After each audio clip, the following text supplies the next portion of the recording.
Informasi pertama, pemirsa, Satuan Unit Reskrim Polsek Seberang Ulu 1 Palembang meringkus pelaku penipuan dengan modus mengaku jadi anggota polisi. Polisi menyita barang bukti 1 unit motor milik korban.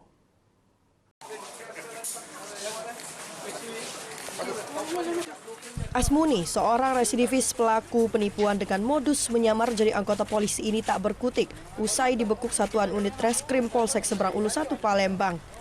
Pelaku ditangkap saat hendak membawa kabur motor seorang warga di Jalan KH Wahid Hashim, Kelurahan 5 Ulu, Kecamatan Seberang Ulu 1 Palembang. Menurut keterangan polisi, pelaku yang mengaku anggota polisi ini meminjam motor korban dengan alasan ingin mengantarkan seorang tahanan ke Mapolrestabes Palembang. Namun saat korban meminjamkan motornya, pelaku malah pergi seorang diri. Korban yang curiga kemudian teriak dan mengejar pelaku hingga mengundang perhatian warga dan polisi yang sedang berpatroli.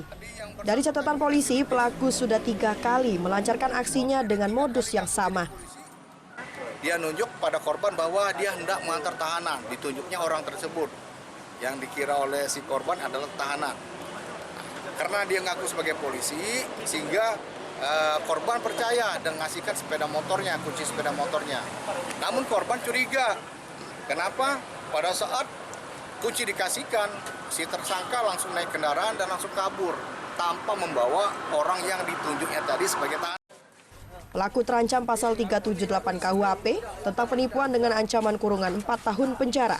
Dari Palembang, Muhammad David, iNews melaporkan.